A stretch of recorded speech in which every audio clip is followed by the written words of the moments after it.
빌립보서 2장 우리 12절로 18절까지의 말씀 찾으신 줄로 알고요. 우리 한 절씩 교독하겠습니다. 그러므로 나의 사랑하는 자들아, 너희가 나 있을 때뿐 아니라 더욱 지금 나 없을 때에도 항상 복종하여 두렵고 떨림으로 너희 구원을 이루라.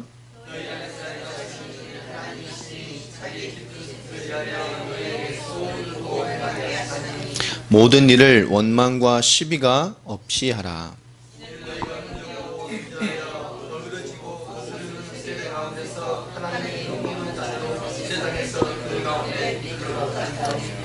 생명의 말씀을 밝혀 나의 다름질이 헛되지 아니하고 수고도 헛되지 아니하므로 그리스도의 날에 내가 자랑할 것이 있게 하려 함이라.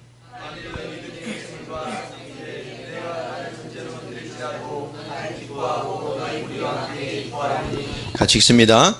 이와 같이 너희도 기뻐하고 나와 함께 기뻐하라. 아멘. 오늘 말씀 제목이 나를 전제로 드릴지라도 라는 말씀의 제목으로 우리 하나님의 은혜를 나누겠습니다. 17절에 사도 바울이 만일 너희 믿음의 제물과 섬김 위에 내가 나를 전제로 드릴지라도 나는 기뻐하고 너희 무리와 함께 기뻐할 것이다. 우리 하나님의 응답에 대한 사도 바울의 굉장히 중요한 고백이죠.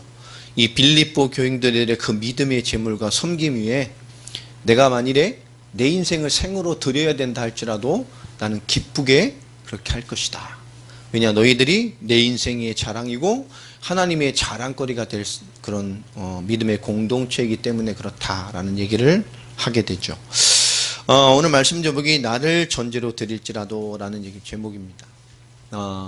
우리가 신앙의 응답을 받게 갈 땐 반드시 우리가 많은 것에 대한 영적인 싸움과 영적 성장의 시간표들이 우리에게 있습니다. 우리가 영적으로 싸우고 영적으로 인도받고 영적으로 성장해 가는 것에 있어서 어떤 것들이 있냐, 어떤 싸움과 어떤 성장을 해야 될까라는 생각을 해보면 반드시 우리는 이 세 가지의 싸움이 있습니다. 첫 번째가 뭐냐? 자신과의 싸움입니다. 두 번째는 환경과의 싸움이죠. 우리 현실일 수도 있고요. 또 세 번째는 보이지 않지만 실제 역사는 사탄의 영과의 싸움입니다. 영적 싸움을 해야 반드시 영적으로 성장이 되어지죠. 영적인 성장이 되어지면 또 싸우지 않고도 이길 수가 있습니다. 그러니까 영적인 성장이라는 것은 굉장히 중요하고 안 싸우고도 이길 수 있는 답이 영적인 성장이 있습니다. 그 영적인 성장이 가장 중요한 것이 결국 자신과의 싸움이고, 두 번째 환경과의 싸움이고, 세 번째 사단과의 싸움입니다. 이 자신과의 싸움이 도대체 뭐냐? 결국 우리가 믿음의 성장과 믿음의 길과 언약의 길을 갈 때 결국 마귀는 제일 먼저 역사하는 게 뭐죠? 결국 우리 자신입니다. 우리 개인의 시간표, 우리 개인의 믿음, 그 개인의 것에 대해서 먼저 역사하죠. 마귀는 많은 환경을 통해 역사하는 것 같지만 사실 그렇지 않습니다. 그 개인에게 먼저 역사하죠. 그 사람이 온전한 믿음의 은으로 성장되어졌다면. 그래서 마귀는 처음에 있으면 절대 복음 못 듣게 하죠. 불신자들 절대 복음 못 듣게 합니다. 예수의 예자도 모르게 만들고 하나님의 하자도 모르고 그냥 싫죠. 복음 절대 못 듣게 만듭니다. 근데 복음만 못 듣는 게 아니라 절대 교회도 못 가게 만들죠. 오해를 하게 하니까 자꾸. 마귀 역사를 보면 절대 교회 못 가게 합니다. 근데 교회 갔어요. 어느 날 뭐 지인을 통해서 만남을 통해 인간관계를 통해서 교회를 갔어요. 교회를 가면 마귀는 뭐 하죠? 그 다음부터 복음을 이해 못하게 합니다. 교회 다니는데 만족하게 하는 거예요. 왜냐? 그러면 그냥 조용히 아무 영향력 없기 때문에 그렇죠. 어느 이 사람이 교회 가기 시작했는데요. 어느 이 사람이 복음을 듣어버렸네. 복음을 이해해버렸어요. 그럼 마귀는 그 다음부터 뭐 어떻게 바꿀까요? 네? 아닙니다. 복음을 이해해버렸다. 정말 구원받았다. 그럼 그때부터 마귀는 뭐하냐? 절대 전도하지 못하게 합니다. 전도하지 못하게 하기 위해서 복음이 그 복음으로 끝나게 만들기 위해서 뭐죠? 전도하지 못하게 해야 돼요. 그 마귀의 궁극적인 역사는 복음이 나타내지는 것을 막는 겁니다. 그러니까 20년, 30년을 믿어도 결국 뭐죠? 복음 이해하고 자기는 잘 믿는 것 같지만 그 이상의 아무것도 없죠. 마귀 결국은 복음이니까 복음을 전하지 못하게 합니다. 전도의 역사를 막죠. 자, 그래서 그 복음을 이해한 사람이 복음을 전하지 못하기 위해서 주는 것이 뭐냐? 그 개인에게 맡기는 역사입니다. 집중을 합니다. 개인을 방해하는 거예요. 그 시작이 뭐죠? 창세기 3장 1절로 6절처럼 말씀처럼 불신앙입니다. 결국 개인과의 싸움의 가장 중요한 키는 불신앙이 있어요. 이 창세기 3장은 결국 하나님과 분리되어지고 하나님의 축복과 분리되어지고 우리에게 마땅히 지금 누리고 있는 하나님의 응답과 축복의 배경을 무너지게 만든 것이 바로 불신앙입니다. 그러니까 불신앙은 할수록 손해가 되죠. 불신앙은 할수록 무너지게 됩니다. 불신앙한 그 개인이 실패하게 되죠. 이것이 우리에게 얼마나 많은 손해가 되는지 모릅니다. 그러니까 불신앙만큼 이렇게 미련한 게 없어요. 자, 불신앙 한 만큼 손해보게 됩니다. 왜? 그건 하나님의 계획이 아니기 때문에 그래요. 자신과의 싸움에 가장 무서운 것이 그 불신앙으로 오는 것입니다. 그렇기 때문에 로마서 3장 23절 말씀처럼 결국 뭐죠? 죄의 종이 되어지고 육신의 종이 되어지는 거예요. 그 불신앙 상태로 오는 모든 것이 죄입니다. 하나님을 바라보지만 하나님을 바라보는 게 아니라 불신앙으로 오염된 죄로 하나님을 바라보죠. 홍해 앞에 섰던 이스라엘 같이 홍해는 막히고 애국 군대가 따라오니까 그들이 전부 기도했다니까요. 근데 성경에 뭐라고 기록되어 있죠? 죽기를 무서함으로 기도했어요. 하나님이 믿어서 하나님의 역사를 바라보고 기도한 게 아닙니다. 현실을 바라보고 무서워서 기도한 거예요. 죽을까 봐. 그러니까 기도해놓고 기도했는데 역사 안 일어나거든요. 뭐 다 죽게 생겼는데. 그때 모세에게 뭐 하죠? 그쵸? 모세 죽이려고 그랬잖아요. 다 반기 들었잖아요. 그 몇백만이. 애굽에 매장지가 없어서 우리를 데리고 나왔냐. 응? 우리가 애굽 사람 섬긴다고 하지 않았냐 우리가. 왜 데리고 나왔냔 말이에요. 그때 유일하게 믿음과 하나님의 언약을 신뢰하고 약속의 땅을 바라보고 기도한 사람이 모세였지 않습니까? 그 무릎 꿇는 기도에 하나님이 즉시 응답하셨어요. 너 지금 뭐하고 있니? 일어나라. 그리고 뭐 하셨죠? 네가 있는 지팡이를 들어서 오늘 뭐요? 이 백성이 지나가게 하고 하나님 역사를 시작하셨습니다. 결국 우리 자신과 싸움의 개인적인 시간표는 뭐냐? 이 불신앙에 대한 응답을 넘어서는 것이고요. 그 불신앙으로 말미암아 죄의 근본, 결국 육신에 끊임없이 질 수밖에 없는 영적인 시간표가 오게 됩니다. 그 결과 요한복음 8장 44절 말씀대로 그죠? 영적 무능에 빠지는 겁니다. 근본의 악한 영에 너희는 너희 아비 마귀에게 샀으니 그 마귀는 거짓의 아비고 진리가 없습니다. 그러니 그 진리 아닌 것이 주는 응답과 역사에 잡혔기 때문에 진리가 될 수 없는 영적인 상태에 있는 거예요. 영적 싸움으로 여러분 반드시 성장되는 그 시작, 자신과의 싸움에 승리하시기를 바랍니다. 그게 제일 중요한 답이 뭐죠? 그 다음이 그 답을 가지고 있는 싸움에 온 것이 환경과의 싸움입니다. 이 세 가지 싸움은 반드시 우리가 응답을 받고 성장해내야 됩니다. 환경의 싸움의 제일 중요한 답이 뭘까요? 우리 이사야서로 한번 넘어가 보겠습니다. 1장을 좀 보시면 구약 968페이지 전후에 있을 겁니다. 968페이지 전후 우리 이사야서 1장을 좀 보시면 자 오늘 이 하나님이 이 이스라엘 백성에게 지금 하시는 말씀이에요.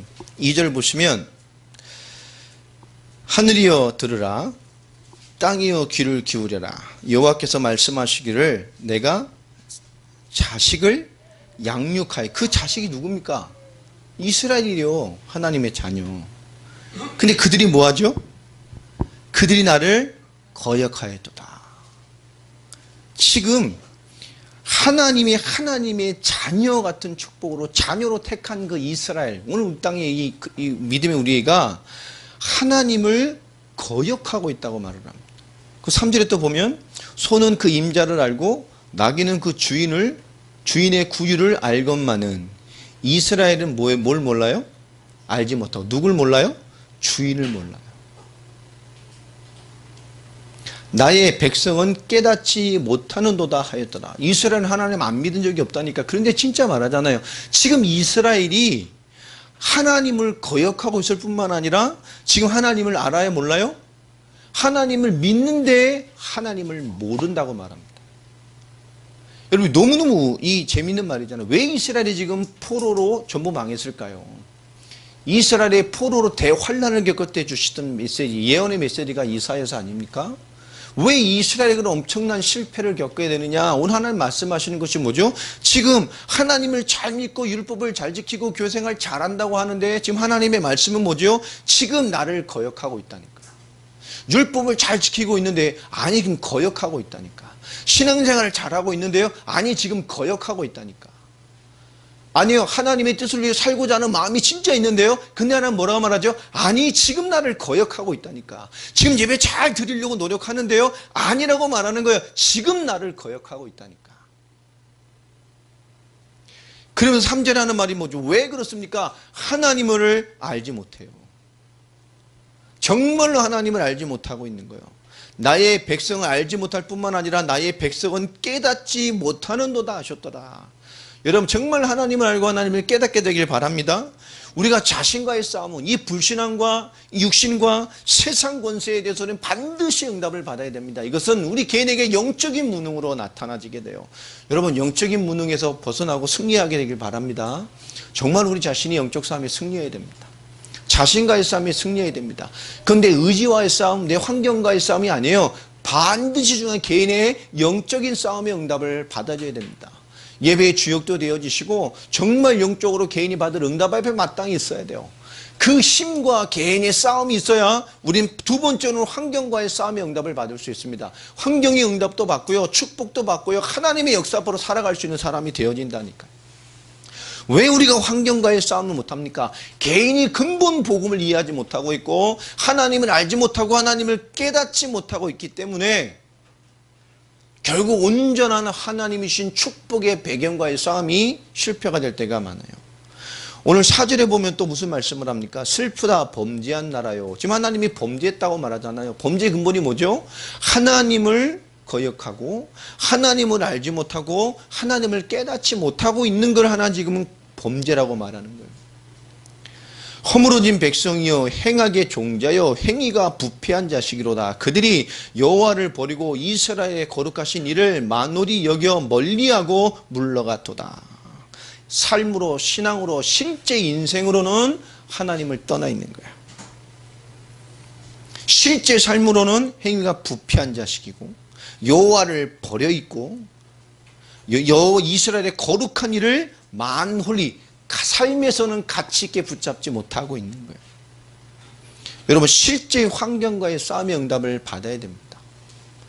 그 결과 어떻게 됐냐? 우리 11절 12절에 보면 여호와께서 말씀하시되 너희의 무수한 재물이 내게 무시 유익하뇨. 나는 순양의 번제와 살찐 짐승의 기름에 배불렀고 나는 숫송아지나 어린 양이나 순염소의 피를 기뻐하지 아니하노라. 내가 진짜 하나님이 그 짐승이 필요해서 바치라는 걸까요? 아니잖아요. 이게 복음을 말씀하시는 건데.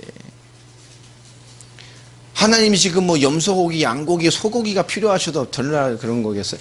아니라니까요. 누구 때문인가요? 이스라엘 때문에 주신 거예요. 복음을 이해하라고, 피의 은혜를 입게 하려고. 그런데 이들은 뭐죠? 그걸 자기가 하나님께 드리고 하나님을 배부르게 한다고 생각을 하고 있습니다. 전혀 아닌 거죠. 너에게 그 무수한 재물이 내게 무언 유익하뇨. 너희를 위해서 한 거라니까요. 예배 드리라는 것, 아멘입니까? 하나님 바라보라는 것, 그만 깨어나서 기도 안 하는 것, 현실에 매이지 말고 너의 틀을 깨서 영적으로 승리하라는 것이 결국 누굽니까? 너를 위해서 주신 거라니까요. 예수를 믿으라는 게 뭡니까? 너를 위해 주는 거라니까요. 삶의 기도자 되고 하나님의 사람으로 삶의 신앙인이 되라는 게 뭘까요? 너를 위해 사는 거라니까요. 오늘 12절 말씀 보십시오. 너희가 내 앞에 보이러 오니 이것을 누가 너희에게 요구하였느냐? 내 마당만 밟을 뿐이니라. 혹시 오늘 보이러 오신 분 있습니까? 눈도장 찍으려고 왔습니다. 오늘 이스라엘이 그런 거죠.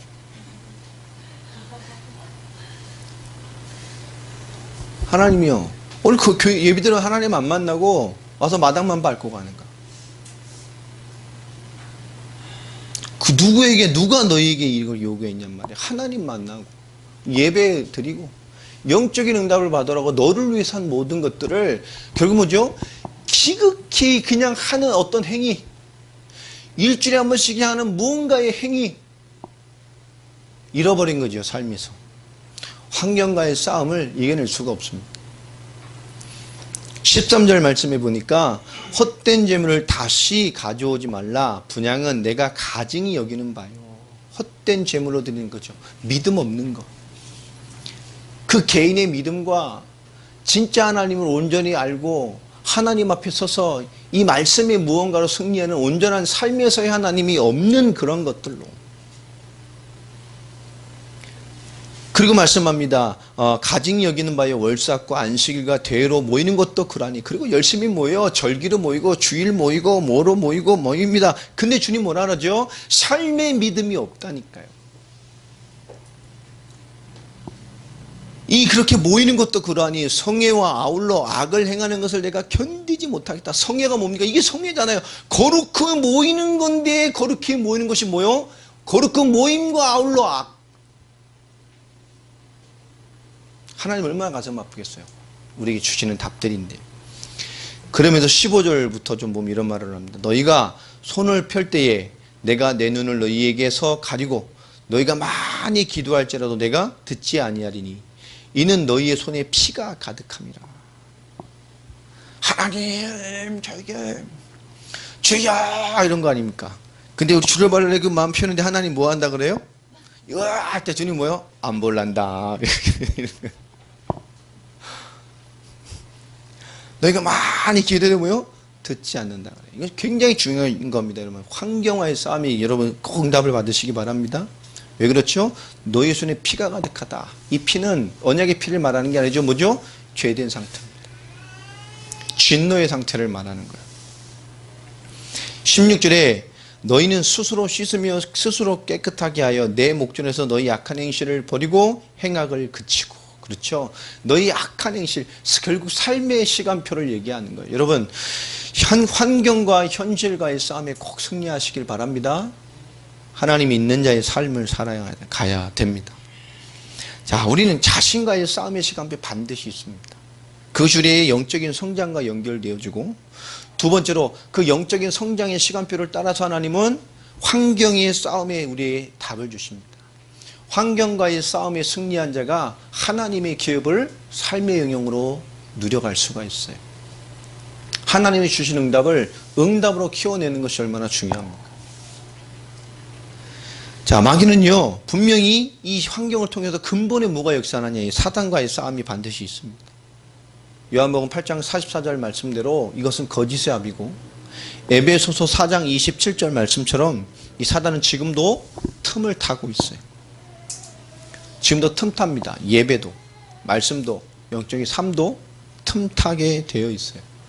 그래서 개인이 온전히 자신과의 싸움, 환경과의 싸움, 이 사단과의 싸움이 승리하는 답으로 개인이 온전히 성장해 갈 수 있습니다. 여러분 온전한 성장의 주역으로 한 주간 승리하시기 바랍니다. 지난 한 주간 제가 은혜에 대한 도전을 하라고 말씀을 드렸습니다. 강단 말씀과 하루에 한번 정말로 하나님께 은혜 받는 시간, 정말로 은혜 받는 시간을 누리라고 말씀을 드렸어요. 이것이 우리에게 너무너무 필요합니다. 여러분 자신과의 싸움과 환경과의 싸움의 답이 그 속에 있습니다. 말씀에 길들여지시고 정말 하나님께 은혜 받는 시간이 있게 되길 주의 이름으로 축원합니다. 자, 오늘 사도 바울이 오늘 빌립보서의 오늘 본문에 보면 중요한 몇 가지에 대한 얘기를 합니다. 실천편이죠. 또 오늘 지난주에 받았던 말씀과 그리스도와의 승리에 대한 중요한 방향을 제시하면서 오늘 말씀을 드립니다. 모든 만물 위에 가장 뛰어난 이름 그 예수 그리스도. 겸손과 자기희생적으로 온전한 공동체와 말씀 앞에 서는 그 믿음의 헌신을 통해서 주실 궁극적인 승리가 결국 이 예수 그리스도의 궁극적인 승리와 같을 것이라는 우리에게 굉장한 축복의 메시지를 주시는 거였어요. 우리가 낮아지고 섬기고 자기희생함으로 정말 하나님의 나라를 섬기고 이 교회의 일치를 위해 나가는 그 삶이 예수가 낮아지심으로 말미암아 궁극적으로 승리하시고 하나님의 영광을 이뤘던 것처럼 우리의 낮아짐이 바로 그런 것이다. 궁극적인 승리인 것이다 라고 얘기를 합니다. 교회를 일치되게 하는 것, 하나님의 사명과 복음이 일치되어지게 하는 것, 이 교회가 세계복음화 감당할 교회로서 흔들림 없이 정말 서로를 세워가며 온전한 교회로서의 일치를 이뤄가는 올바른 교회를 만들어가는 사역과 복음의 헌신에 하나님이 그리스도의 낮아지심이 결국 그리스도의 완전한 승리가 된 것처럼 너희도 그렇게 될 것이다. 자, 이 12절을 보면 그러므로 나의 사랑하는 자들아 너희가 나 있을 때뿐 아니라 더욱 지금 나 없을 때에도 왜 없지요? 지금 감옥에 가 있죠. 사도 바울이 지금 옥중서신 아닙니까? 내가 없을 때도 항상 복종하여 두렵고 떨림으로 너희 구원을 이루라. 이걸 구원을 이뤄가라는 건가요? 뭐 신학적으로 논쟁이 있습니다만은 뭐 성결거나 감신이나 알미니안 쪽에서는 그 구원을 이뤄가라 그러지 않았냐. 그 예수 믿고 구원 받아서 은혜 받았어도 뭐하죠? 타락하거나 뭐하면 구원이 취소될 수도 있다. 예수님이 출퇴근하시는 거예요? 예. 굉장히 위험한 얘기입니다. 이 구원을 이루라는 말은 원어적으로 봐도 그런 구원을 말하는 것이 아닙니다. 이것은 뭐죠? 너희가 이미 받은 그 구원을 어떻게 하라는 거죠? 사도 바울이요? 그것을 이루어가라는 거예요. 그리스도로 받는 궁극적인 구원이 아니라 이미 구원받은 우리가 이미 그 내가 너에게서 전해줬던 그 말씀과 중심과 그 중심 그대로 더 내가 없을 때 더 두렵고 떨림으로 받은 구원과 받은 구원의 축복을 더 완벽하고 더 생밀하게 이루어가라. 이것은 예수로 받는 구원을 말하는 것이 아니고 구원받은 자들의 마땅한 삶과 믿음을 더 강력하게 요구하는 것이고 그 믿음의 삶을 더 강력하게 분출해낼 것을 요구하고 있는 거예요. 여러분, 어려움이 왔을 때 더 믿음을 분출해내는 사람이 되기를 바랍니다. 더 무언가 하나님께 우리가 믿음을 요구하시는 때가 참 많아요. 하나님 우리를 반드시 이끌 때 믿음을 요구하십니다. 하나님 우리를 믿음으로 살고 믿음으로 응답받고 믿음의 역사로 쓰실 사람이 맞다면 우리가 믿음으로 사는 게 맞다라는 인생이 되어진다면 하나님 반드시 믿음을 받으시는 시간표를 주세요. 그러니까 여러분 잘 생각하셔야 됩니다. 하나님 우리의 예배를 받으실 때도 있어요. 또 하나님 우리에게 진짜 축복하시려고 우리의 믿음을 요구하실 때가 있습니다. 그리고 보시는 것이죠. 하나님이 어려움을 통해 하나님을 보게도 만들지만 이 야곱이 하나님의 언약을 따라가에도 불구하고 언약을 잃어버리고 이 베델의 언약을 놓치니까 어떤 일이 벌어졌습니까? 그 사랑하는 딸이 이방 민족에게 겁탈당하게 하셨잖아요. 그 겁탈당함이 너무 분개해서 이 야곱의 자식들이 어떤 일을 벌여버립니까? 그 한 민족, 이방 땅에 자기 와 있는 건데 그 한 민족을, 한 족속을 다 진멸시켜 버리잖아요. 그것도 감히 뭘로요? 하나님의 언약을 가지고. 디나가 강간당하니까 형제가 너무 분해서 세력은 힘은 있으니까 이 족속을 어떻게 해야 되겠습니까? 너무 분개해서 다 죽여버려야 되겠다. 하나님의 음성으로 들어야 될 것인데 뭐란 얘기죠? 그래 우리 결혼하자. 왜 이 족장 아들이 너무 여자가 이뻐서 내가 너무 이뻐서 결혼하려고 내가 그런 짓을 했습니다. 근데 형제들이 머리를 짜서 어떻게 되죠? 그러니까 결혼해 줄 테니까 우리랑 결혼하려면 우리의 전통을 지켜야 된다. 그게 뭐요? 모든 남자는 할례를 받아라. 지금 말하면 포경수술이에요. 그러니까 모든 남자들이 다 포경수술을 받아 놓으니까 어떻게 해요? 불편하자. 제대로 전투를 하겠어요? 한 날 다 할례밖에 만들어 놓고 그 밤에 뭐 합니까? 덮치니까 이게 제대로 전투가 되겠냐고. 이게 진멸해 버리잖아요. 그러니요 그 민족과 연결된 주변의 형제 민족들이 얼마나 많아요. 그 소식이 들으면 어떻게 되죠? 멸종을 당할 위기가 된 거예요. 분함해 했지만 그때 하나님 앞에 비로소 깨닫잖아요. 야곱이 깨달은 답이 뭡니까? 야, 우리의 우상을 다 내어버리고 베델로 돌아가자. 베델이 뭡니까? 환란 중에 쫓겨 나왔을 때에 그 광야에 있을 때 하나님이 자기에게 응답 주셨던 그 하나님의 언약으로 돌아가는 거예요. 그렇죠? 그들에게 아무런 손상도 없었고 그 이상의 해가 없었습니다. 더 하나님의 축복과 인도하심이 있었어요. 하나님은 언약과 말씀을 누리고 사는 것만큼 중요한 것이 없습니다.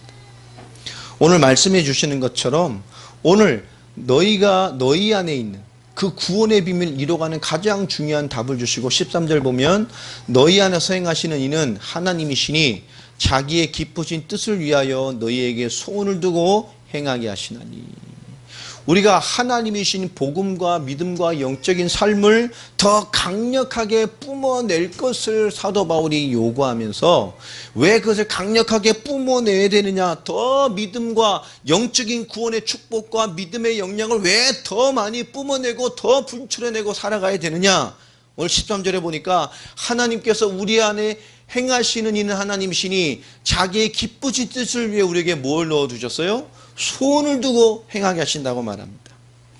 이 의미는 소원을 뒀다는 의미가 아니고요, 이 성경의 근본적인 말씀으로 쉽게 풀어보면 행할 수 있는 의지를 집어넣으셨다고 하는 말입니다.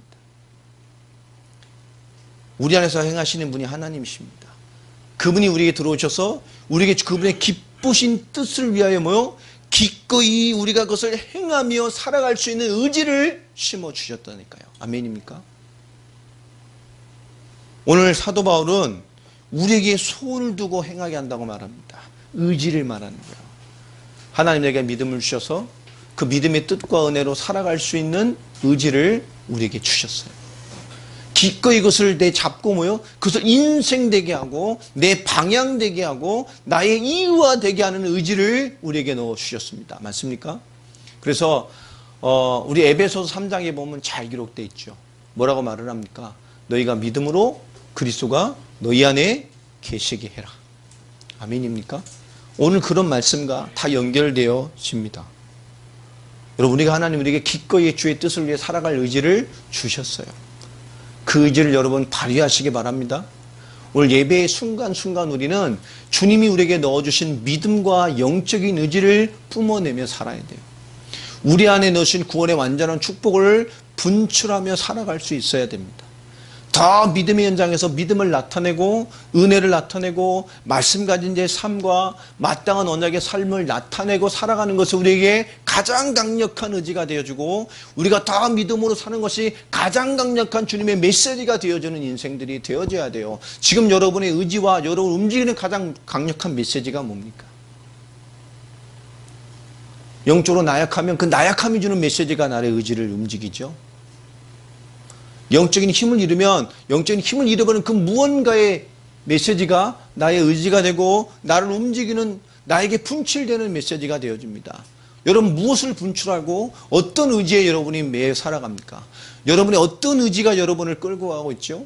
예배 드릴 때 지난 한 주간 우리의 삶을 되돌아보면서 나에게 어떤 믿음과 구원의 축복이 분출되고 있으며 실제 나를 움직이는 의지는 무엇입니까? 하나님을 의지한다고 하지만 실제 나를 의지하는 게 뭐죠? 무엇이 나의 의지를 주관하고 있죠? 나는 어떤 것에 내 의지가 지금 복종당하고 있습니까? 내 의지가 어떤 것으로 발휘되고 있죠? 오늘 사도 바울이 오늘 교회에 대한 이 세계복음화 감당할 교회를 세웠던 빌립보 성도들에게 복음 가진 우리에게 중요한 얘기를 던져주고 있어요. 오늘 여러분, 이 중요한 단어만 기억해도 우리 한 주간 승리할 수 있습니다. 내게 나타나지고 있는 믿음의 분출이 뭐가 있는지, 나는 무엇을 나타내고 있습니까? 그리고 나를 부정하는 의지는 무엇입니까? 나는 어떤 의지에 복종하고 살아가고 어떤 의지를 나타내고 살아가고 있고 어떤 의지에 영향받아 있습니까? 실제로 무엇이 나를 움직이냐, 그 말입니다. 우리 안에 행하시는 이 하나님이십니다. 그걸 행하시는 하나님이시라면 그분이 그분 안에 기쁜 뜻을 위하여 기꺼이 그리스도와 복음과 세계복음화와 이 환난의 시간표에 기꺼이 주를 위해 살아갈 수 있는 뭐요? 기꺼이 행할 수 있는 의지를 우리에게 넣어주셨다고 말을 해요. 여러분, 그것이 우리에게 확인되어져야 됩니다. 하나님이 내가 이끄심과 하나님이 나를 주관하심이 없는 인생들. 여러분, 갈급한 것과 또 하나님의 은혜를 갈구하는 건 다른 거죠. 갈급한 건 뭐죠? 말라있는 겁니다. 여러분, 갈급한 신앙생활 하지 마세요. 여러분, 갈구하는 자가 되시기 바랍니다. 갈급은 뭐죠? 말라있는 거라니까요. 막 짜내야 되죠. 막. 갈구는 뭐죠? 좀 다른 얘기입니다. 간구랑 비슷한 말이지만 온전히 뭐하죠? 그거에 집중에 몰입되어 있는 거예요. 그걸 보는 거예요. 예전에 어떤 유명한 어떤 사람이 한 말이잖아요. 히딩크가 막 옛날에 그 뭐 5대 0이었잖아요. 맨날 치다가 이겨가면서 승리해 가서 막 국민 영웅이 돼갈 때 히딩크가 마지막 인터뷰하다가 한 말이 있었습니다. 뭐죠? 난 여전히 배가 고프다. 난 여전히 목이 마르다. 만족할 수 없다. 그쵸? 그게 뭐죠? 그게 갈구입니다. 우리 하나님의 역사 속에 우리에게 필요한 것이 그런 거예요. 오늘 사도 바울은 우리나라 성경이 조금 이렇게 번역이 우리나라 말에 어순을 맞추게 이렇게 좀 번역이 되어 있습니다만은 우리 12절 13절에 이게 하나의 문장으로 되어져 있습니다. 가장 키가 뭐죠? 하나님 우리 안에 능히 그것을 그렇게 행하고 살아갈 수 있는 의지를 주셨다는 거예요. 그렇기 때문에 모든 일을 원망과 시비가 없이 하라. 아멘입니까? 그 그리스도의 복음을 나타내고 그렇게 살아갈 마땅한 의지를 그분이 우리에게 넣어주셨다면, 그리고 그분이 나와 내 안에서 함께 하시고 역사하는 것이 맞다면, 지금 이 현실과 신앙생활과 답과 내 안에 있는 모든 일이 시비와 원망거리가 아니고 뭐가 되죠? 기꺼이 하나님의 역사와 믿음을 분출하고 하나님이 내 안에 역사에서 넣어주신 그 뜻을 뭐요? 더 진행하고 성취해 갈 수 있는 의지로서의 삶으로 살아간다면 시비와 원망이 있을 수가 없어요. 이는 너희가 흠이 없고 순전하여 어그러지고 거스르는 세대 가운데 하나님의 흠없는 자녀로 세상에서 그들 가운데 빛들로 나타내며. 지금 이 세상이 얼마나 헷갈립니까? 이 시대가 그렇잖아요. 사도 바울이 살았던 그 시대도 사도 바울이 이렇게 봤다면, 사도 바울이 아마 요즘 시대 와서 보면 사도 바울이 아마 쓰러질 거예요. 쓰러져. 그 시대들 바라보고 사도 바울로만에 그렇게 세상에 성이 안 찼잖아. 이놈의 타락한 것들. 진짜 이 어그러지고 거슬리고 이 세대가, 그 일제 시대 때 막 우리 영적인 부흥기 시대에 어떤 목사님이 이렇게 쓴 편지가 한번 이렇게 나온 적이 있어요. 그 편지를 보면 놀랍습니다. 편지 내용을 보면 지금 목사님이나 우리들은 머리를 끄덕일 수밖에 없어요. 그분이 쓴 편지 그게 한번 저희가 자료에서 본 적이 있는데, 우리 후대들을 향한, 이 시대를 향한 고민을 하고 있어요. 그때 막 우리 일제강점기 때 막 신문물들, 서양 문물들이 막 들어오기 시작했지 않습니까? 그 모습을 보고 쓴 거예요. 목사님이 시대에 대한 우리 사람들에게. 그 편지가 뭐였냐면 주 내용에 보면 진실로 안타깝다. 이 동방의 이 빛과 같은 우리 이 조선, 이 복음 받고 이제 우리가 복음인으로 살아갈 이 믿음의 우리 후대들이 염려된다면서. 왜냐? 세상이 너무 타락해서 우리 젊은이들이 너무너무 타락해가고 있고, 이 젊은이들이 방황하고 있고, 이 세속의 문화에 빠져서 우리가 일제시대 지금 보면 어떻게 하겠어요? 이야, 그러니까 시대마다 젊은 것들은 다 부족하게 보이는. 그때도 이 젊은 것들은 이 문화 따라가고 타락하고, 이 세상 문화에 휩쓸려가는 이 젊은 세대를 우리가 어떻게 살려낼 것이냐, 우리가 기도해야 된다면서. 오늘 사도 바울이 오늘 하는 말씀을 좀 보십시오. 이 시대를 봐라, 이 세대를 봐라.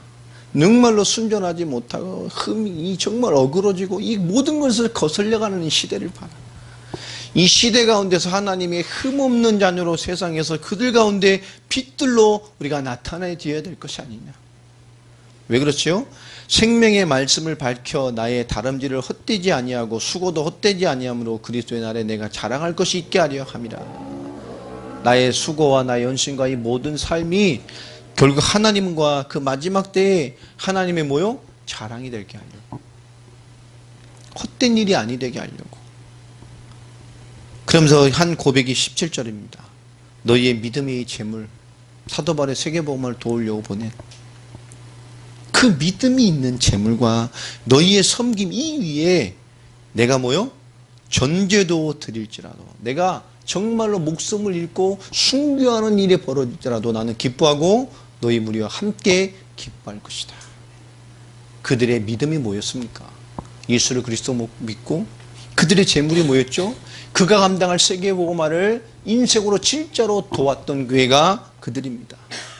그들은 이 그리스도 사도 바울의 복음과 그의 사역을 위해 정말로 헌신했어요. 유일한 교회입니다.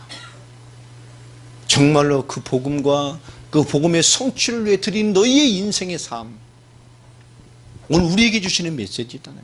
그 복음과 복음을 감당할 믿음의 삶을 어떻게 이루어가야 될 것인가. 그것이라면 내가 죽어도, 그것에 내가 순교한다 할지라도 기뻐할 것이다. 또 이와 같이 너희도 기뻐하고 나와 함께 기뻐해라. 혹시 우리 현실에 순교하는 일이 온다 할지라도 너는 내가 기뻐함같이 너희도 기뻐해라. 여러분, 사도 바울은 오늘 우리에게 두 가지의 시대정신을 요구합니다. 여러분, 사도 바울은 지금 죽을 수도 있고 살 수도 있는, 거의 죽을 수도 있다라고 하는 종교 재판을 앞에 두고 있습니다. 근데 사도 바울은 그것을 성도들에게 주신 답으로 뭘 주죠? 너에게 있는 구원의 축복과 구원의 역사를 더 분출하고 살 것을 요구합니다. 그것이 어려움과 환난의 이유고 우리 신앙을 침체시킬 이유가 아니고 더 하나님이 주신 구원의 역사를 분출하고 나타낼 기회임을 말합니다. 여러분, 개인과 환경과 사단과의 싸움에서 이 그리스도의 복음과 믿음을 더 분출해내고 나타내지는, 믿음을 나타내는 기회로 바꿔가시길 바랍니다. 그리고 두 번째 뭐죠? 마땅히 이것을 행하고 그렇게 살아갈 수 있는 의지를 우리에게 넣어주셨다고 말을 합니다. 그 깊어진 뜻을 우리에게 소원을 두고 행한다고 합니다. 이 말을 정확히 번역을 하면 그것을 행해낼 수 있는 의지를 우리에게 집어넣었다고 말합니다. 여러분, 우리 기꺼이 믿음으로 살 수 있습니다. 기도로 살 수 있습니다. 내 자신의 싸움에 실패하는 것이고 환경의 싸움에 실패하는 것이고 깊게 보면 사단이 주는 괴계에 속아서 우리가 속고 있는 것뿐이지, 여러분, 믿음을 분출하고 그것을 행하며 살 수 있는 의지를 넣어줬음을 신뢰하고 또 믿음과 복음과 언약의 삶을 이루어가는 주역이 되시길 바랍니다. 나를 전제로 드릴지라도. 우리 죽고 사는 게 그 일에 있지 않아요. 그 일을 통해서 하나님 우리를 믿음되게 하시고 가정과 환경의 문제를 통해서 뭐요? 진짜 그리스도를 이해하게 하시고 정말로 그 일을 통해서 하나님의 사람으로 살아가는 답을 주시려고 하는 것입니다. 하나님이 하나님으로 믿음으로 산다면 믿음을 받으시는 시간표가 있어요. 여러분, 믿음을 들으시기 바랍니다. 진짜 내가 진짜 믿음으로 살겠습니다. 하나님 그 믿음을 받으신다니까. 그때 믿음을 들이세요. 엉뚱한 거 들이지 말고 다른 거에 잡혀서 하나님이 믿음을 요구하시는데 자꾸 불신앙으로 튕기고. 예전에 그런 말 하지 않습니까? 뭔가 오면, 뭔가 불신앙이 오면 뭐 하라고요? 뭐 하라고요? 예전에 그런 말이 있었어요. 받지 말라고. 뭔가 불신앙이 와. 그 뭐라 그랬어요? 안 받아, 안 받아. 이랬어요. 안 받아. 그럼 모든 걸 뭐로 바꿔요? 기도로 바꿔요. 세상의 염려, 근심, 기도로 바꾸세요. 끊임없이 기도로 바꾸세요. 그게 무시기도입니다. 자녀를 보면서도 그냥 기도로 바꾸세요. 기도로 바꾸세요. 그렇죠? 이런 빌어먹을 놈, 이렇게 속으로 그렇더라도 입술로는 뭐요? 기도로 바꾸세요. 정말로 기도로 바꾸세요. 염려가 오면 기도로 바꾸세요. 부딪히면 기도로 바꾸세요. 계속 기도로 바꿔가십니다. 우리가 하나님으로 살고 복음으로 살 사람이 맞다면 하나님은 분명히 뭐지요? 기도로 사는 법을 알게 하십니다. 지금 여러분에 와 있는 우리 모든 시간표가 기도로 사는 법을, 또 복음으로 사는 법을, 정말 하나님으로 사는 법을 가르치기 위해서 하시는 거예요. 광야의 40년이 바로 그런 응답이었지 않습니까? 또 빌립보서 1장 우리 30절에 보면 너희는 이런 사도 바울과 같은 싸움을 너희는 이미 보았고 내 안에서 듣지 않았냐. 그렇죠? 사도 바울도 말을 안 합니다. 우린 이미 하나님 우리에게 무엇을 원하시는지를 보았고 알고 있는 사람들입니다. 여러분, 그리스도가 사실되는 응답들을 삶에서 꼭 이루어가시기를 주의 이름으로 축원합니다. 오늘 하나님께서 오늘 욥기서를 한번 넘어가 봅시다. 구약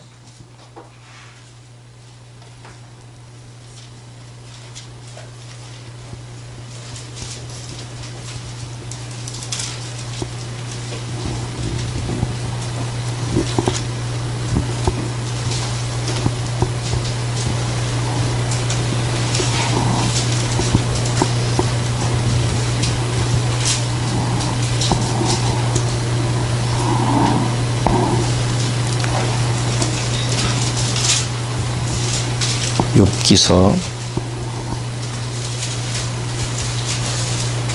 찾으셨나요?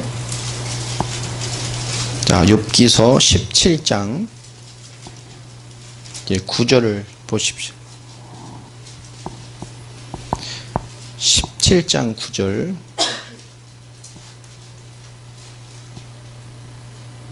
자, 읽어보겠습니다. 그러므로 의인은 그 길을 꾸준히 가고 손이 깨끗한 자는 점점 힘을 얻느니라. 구약 777페이지 777 전후했습니다. 욥기서는 시편 앞에 있어요. 자, 욥기서 17장 9절 다시 읽습니다. 그러므로 의인은 그 길을 꾸준히 가고 손이 깨끗한 자는 점점 힘을 얻느니라. 뭐 앞에 여러 가지가 있습니다만은 친구가 조롱하고 비난하고 믿음의 공격을 받고 뭘 하든 하나님이 중요한 답을 주시죠. 의인은 뭐요? 그 길을 뭐 한다고 말하죠? 꾸준히 가요. 하나님이 의의 기준을 뭐로 보고 있죠? 우리가 의를 성취할 자라면 그게 맞다면, 그리스도가 맞다면, 이 삶이 맞다면, 언약을 수정적으로 사는 삶이 맞다면, 기필과 날에 부르쳐서 세계보험한 사람을 쓰실 것이 맞다면, 궁극적인 승리가 하나님께 있는 것이 맞다면, 인생의 생사와 복을 하나님이 가지고 계신 것이 맞다면 우리는 그 길을 뭐 해야 됩니까? 꾸준히 가야 돼요. 아멘입니까? 그 길을 꾸준히 가고 손이 깨끗한 자는 점점 힘을 얻는다. 우리의 삶이 그리스도의로 늘 충만해져 있는 것을 얘기합니다. 우리 시편으로 넘어가 보면 시편 34편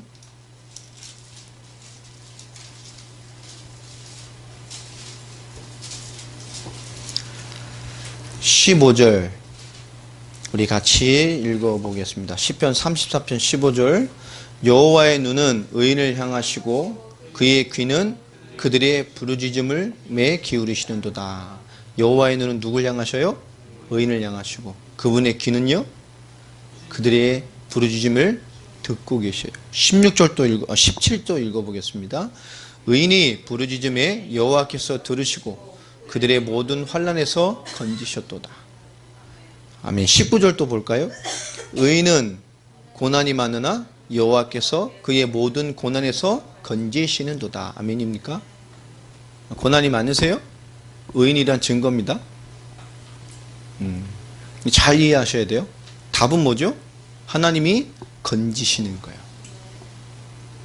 하나님이 건지시는데, 그죠? 옛날 우리 전래동화처럼 하늘에서 좋은 동화줄이 내려 썩은 동화줄 잡고 있으면 어떻게 돼요? 제대로 잡아야 된다니까. 제대로 잡아야 됩니다. 제가 위에서 떨어져 봐서 알거든요. 제가 높은 데서 군대 생활 떨어져 봐서 병원에 갔다 와봤기 때문에 위에서 떨어지면 진짜 제가 이게 아픈 게 아니에요. 아픔을 못 느껴요.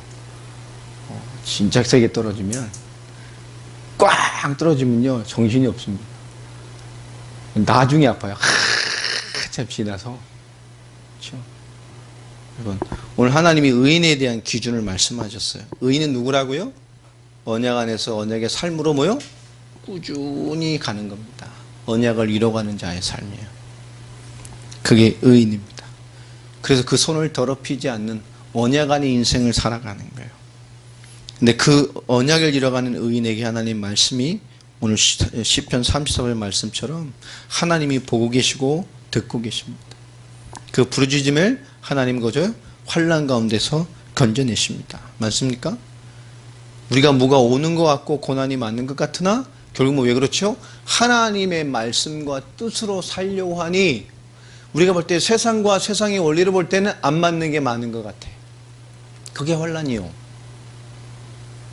하나님의 믿음으로 살려고 하니 믿음으로 보니 안 맞는 게 너무 많은 것 같아. 그게 믿는 자에게 오는 환난이라니까요. 하나님으로 안 될 것 같고 뭐가 하나님으로 가니 안 맞는 게 많은 것 같아. 그게 환난이라고요. 그런데 하나님 말하지 않습니까? 의인은 고난이 많으나 여호와께서 그의 모든 고난에서 뭐 하신다고요? 건져내신다고 말합니다. 자, 20절에 다시 한번 더 정확하게 말씀을 하죠. 그의 모든 뼈를 보호하시며 그 중에 하나도 꺾이지 아니하노다. 아멘입니까? 오늘 분명히 말씀하고 있어요. 오늘 하나님께서 분명한 답을 주십니다. 너의 뼈 하나도 꺾이지 않을 것이다. 여러분, 오늘 사도 바울이 어떤 상황에 내가 죽는다 할지라도, 내가 고난 가운데 인생이 끝난다 할지라도, 나를 전제로 드릴지라도 너의 그 믿음과 믿음의 삶 위에 내가 간다면 난 기쁘다. 사도 바울은 거기에 믿음을 분출하고 그 믿음과 그리스도로 사는 마땅한 삶을 살 의지를 너에게 이미 넣어주셨기 때문에 아무 문제 없다는 얘기를 하고 있습니다. 여러분, 정말 우리의 믿음과 구원이 우리 인생을 통해 분출되어지고 그것을 행하고 살 수 있는 의지를 넣어주신 삶을 매 순간순간 살아간다면 하나님 우리에게 충만한 은혜를 줄 줄로 믿습니다. 여러분, 우리 교회 여러모로 깨어내야 될 시간표입니다. 그리고 하나님이 좀 많은 것들을 담아내야 될 시간표입니다. 빅토르 목사의 이제 중요한 또 일전이 이제 남아 있어요. 31일 날. 많은 얘기를 좀 나눠가고 우리 시간표가 나눠가야 됩니다. 여러분, 믿음과 또 삶의 영향을 좀 키워가시길 바랍니다. 이 시기의 끝이 아니에요. 인생의 끝이 아닙니다. 제가 잘 아는 말이잖아요. 뒤를 보시면 우리 과거에 대해 지금보다 더 많은 때가 만났어요. 와, 이거 해결하면 죽을 것 같아. 진짜 죽을 것 같아. 진짜 막 죽을 것 같아. 그런 일이 많았죠. 와, 이제 끝이구나. 근데 뒤돌아보면 어떻게 돼 있어요? 지금까지 잘 살고 계셔. 다 살고 계셔. 인생이 이렇게 쉽게 끝나지 않습니다. 삶이라는 게 그렇게 단순하게 끝나지 않아요. 하물며 우리는 하나님의 계획이 있는 사람입니다. 하나님의 계획이 있는 여러분 인생과 삶의 시간표 오늘을 너무 쉽게 평가하고 너무 쉽게 결론 내고 너무 쉽게 무너진다는 건 안타깝잖아요. 우리가 하나님 안에서 한 주간 하나님 내게 주신 그리스도의 복음과 은혜를 여러분 기꺼이 나타내고 그것을 기꺼이 행해갈 수 있는 의지가 내게 있음을 나타내고 살아가는, 그래서 기꺼이 하나님의 뜻을 이루어갈 수 있는 그런 한 주간이 되시기를 예수 그리스도 이름으로 축원합니다.